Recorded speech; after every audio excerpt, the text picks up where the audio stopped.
Assalamualaikum warahmatullahi wabarakatuh. Salam sejahtera bagi kita semua. Om Swastiastu, Namo Buddhaya, salam kebajikan. Perkenalkan, kami dari kelompok 9 akan mempresentasikan tentang hasil diskusi kami pada pertemuan kali ini dengan judul Market Risk atau Resiko Pasar. Selanjutnya, izinkan kami untuk memperkenalkan kelompok kami terlebih dahulu. Yang pertama ada Finas Rotil Umahat dengan NIM 18 10 10 11 2 16. Yang kedua ada Dewi Agustina dengan NIM 18 10 10 11 2 30. Dan yang terakhir ada Mirza Syauki Muhammad dengan NIM 18 10 10 11 2 32. Baik, dalam kehidupan sehari-hari kita tidak pernah lepas dari yang namanya resiko. Resiko itu melekat dalam kehidupan kita, baik yang kita sadari ataupun yang tidak kita sadari. Oleh karena itu, yang perlu kita lakukan untuk mengantisipasi resiko yang mungkin terjadi adalah dengan mengelolanya dengan cara yang tepat. Pada dasarnya, setiap aktivitas bisnis itu melekat pada suatu resiko. Salah satu resiko yang dihadapi perusahaan yaitu resiko pasar. Resiko pasar itu timbul akibat adanya pergerakan harga pasar seperti naik turunnya rupiah terhadap valuta asing, harga saham dan sukuk, dan harga-harga komoditas terhadap nilai ekonomi real dari aset yang dimiliki. Resiko pasar itu sendiri merupakan kondisi yang dialami oleh suatu perusahaan yang disebabkan oleh perubahan kondisi dan situasi pasar di luar dari kendali perusahaan. Resiko pasar juga sering disebut sebagai resiko yang menyeluruh, karena sifat umumnya adalah bersifat menyeluruh dan dialami oleh seluruh perusahaan.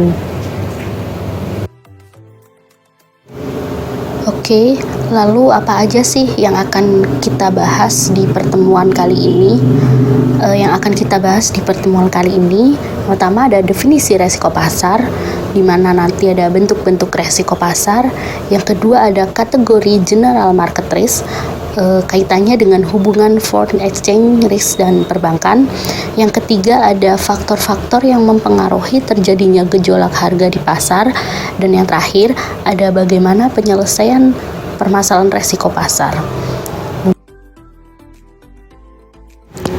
Resiko pasar. Oke, mungkin teman-teman di sini udah ada yang tahu pengertian dari resiko pasar itu sendiri. Nah, resiko pasar di sini yaitu suatu resiko yang timbul karena menurunnya nilai suatu investasi karena pergerakan pada faktor-faktor pasar. Nah, faktor-faktor pasar itu sendiri ada 4. Yang pertama resiko modal, yang kedua ada resiko suku bunga, resiko mata uang, dan resiko komoditas. Resiko pasar muncul karena harga pasar bergerak dalam arah yang merugikan organisasi.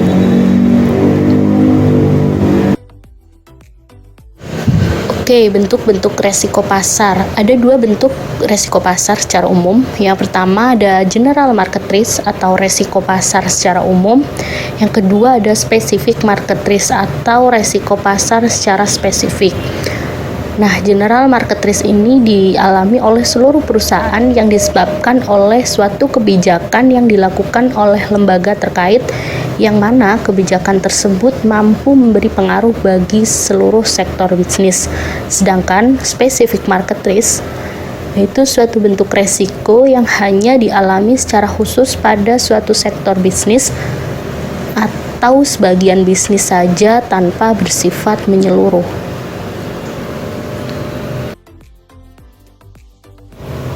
Kategori yang masuk ke dalam general market risk. Ada 5 kategori yang masuk ke dalam general market risk. Yang pertama ada foreign exchange risk. Yang kedua ada interest rate risk atau resiko suku bunga. Yang ketiga ada commodity position risk, resiko perubahan nilai komoditi. Equity position risk, resiko perubahan kekayaan. Dan yang terakhir ada politic risk. Lalu apa sih hubungan dari foreign exchange risk dan perbankan? Perbankan di sini yaitu lembaga mediasi yang menghubungkan mereka yang kelebihan dana atau surplus dan mereka yang kekurangan dana atau defisit. Penempatan posisi ini menyebabkan banyak pihak menjadikan perbankan sebagai bagian yang tidak dapat dipisahkan dalam ruang lingkup kerja dan aktivitas bisnis mereka. Artinya, secara otomatis perbankan terseret dengan sendirinya untuk masuk ke dalam resiko pasar atau market risk. Kondisi dan situasi terbentuknya market risk terjadi karena disebabkan oleh berbagai faktor yang berada di luar kendali perusahaan atau perbankan. Nah, faktor-faktor tersebut apa aja sih? Yang pertama, ada faktor-faktor seperti naik dan stabil, perubahan nilai tukar, dan lain sebagainya. Lebih jauh, perubahan tersebut telah mampu mendorong untuk ikut berubahnya beberapa produk perbankan seperti deposito, tabungan, giro, keputusan kredit, keputusan investasi, dan lain sebagainya. Baik, terima kasih. Saya akan melanjutkan pembahasan tentang faktor-faktor yang mempengaruhi terjadinya gejolak harga di pasar. Yang pertama yaitu faktor fundamental ekonomi. Yang kedua, terjadinya peristiwa besar dalam ekonomi dan politik. Yang ketiga, campur tangannya finansial otoristis. Yang keempat, pertimbangan kekuatan permintaan dan penawaran. Yang kelima, likuiditas pasar. Yang terakhir yaitu suburnya kegiatan arbitrage. Selanjutnya yaitu penyelesaian permasalahan risiko pasar. Yang pertama yaitu dihindari, yang kedua diterima dan dipertahankan, yang ketiga dinaikkan, diturunkan atau dihilangkan, yang keempat dikurangi, yang terakhir yaitu dipagari. Contoh kasus manajemen risiko yaitu Bank Syariah atau Bank Indonesia yang membekukan kegiatan usaha PT Bank Global. Sejak 14 Desember 2004, Bank Indonesia membekukan kegiatan usaha PT Bank Global. Sekitar 8.000 nasabah yang tercatat di 13 kantor cabang terpaksa kerepotan mengurus dananya. Bukan hanya itu, ratusan investor publik pemegang saham juga menjadi tidak jelas investasinya. Belum lagi bank dan pihak lain yang memiliki tagihan. Nasib ratusan karyawan pun menjadi tak menentu di tengah sulitnya lapangan kerja. Apa jadinya kalau mereka di PHK? Jelas akan menambah deretan panjang pengangguran. Semua itu tentu akan menambah beban pemerintah dalam memulihkan roda perekonomian, terutama direktur real.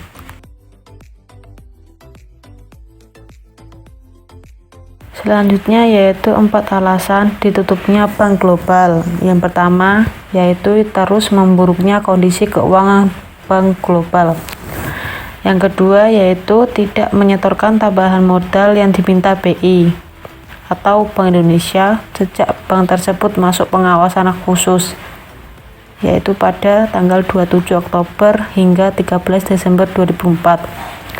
Yang ketiga yaitu direksi Bank Global tidak menunjukkan itikat baik untuk patuh pada aturan.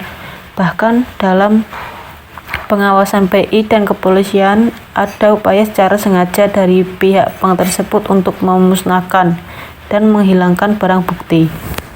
Yang keempat yaitu direksi, pejabat eksekutif, dan beberapa karyawan bank publik itu diduga telah melakukan tindak pidana perbankan dengan merusak dan menghilangkan dokumen-dokumen penting bank.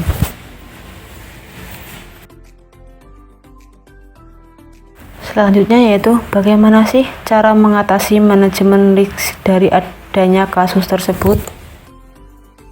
Adapun beberapa solusinya yaitu yang pertama, sebagai perusahaan terbuka semestinya Bank Global transparan dan menerapkan dengan seksama asas good corporate governance.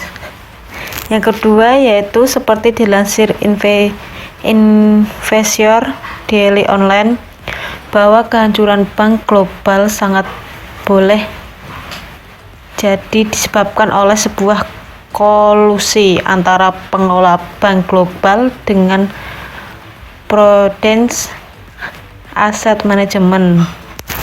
Yang ketiga yaitu kasus bank global menarik diikuti karena kasus ini mencoreng citra reksadana, sebuah instrumen pasar modal yang mengalami pertumbuhan pesat selama 2 tahun terakhir. Keempat yaitu kasus bank global mencerminkan lemahnya pengawasan BI dan Bappepan. Penjelasan, general market risk merupakan risiko yang disebabkan oleh suatu kebijakan yang dilakukan oleh lembaga terkait yang mana kebijakan tersebut mampu memberi pengaruh bagi seluruh sektor bisnis. Sehatnya sebuah bank tidak hanya berpatokan pada aset atau modal semata, tapi juga harus memperhitungkan faktor manajemen risiko yang meliputi 8 faktor, yaitu resiko kredit, resiko pasar, resiko likuiditas, resiko operasional, resiko hukum, resiko strategi, resiko kepatuhan, dan resiko reputasi. Tidak sedikit para bankir yang tidak bisa mengelola manajemen risiko dengan baik, sehingga terjadi pelanggaran prinsip kehati-hatian bank. Yang terpenting dari kasus-kasus pembekuan bank adalah pembelajaran bagi pemilik maupun pengurus bank untuk bercermin diri dalam pengelolaan keuangan dan manajemen perbankan agar tidak menyimpang dari ketentuan-ketentuan yang ada, serta diharuskan menerapkan prudent banking. Lebih khusus lagi bagi para nasabah agar tidak gegabah dan senantiasa berhati-hati jika ingin mendapatkan dananya pada lembaga perbankan maupun lembaga keuangan lainnya. Baik teman-teman, mungkin itu saja materi yang bisa kami sampaikan pada pertemuan kali ini. Apabila ada kesalahan ataupun kekurangan, kami mohon maaf yang sebesar-besarnya. Kemudian jika ada pertanyaan ataupun sanggahan, silahkan bisa ditulis di kolom komentar. Terima kasih. Wassalamualaikum warahmatullahi wabarakatuh.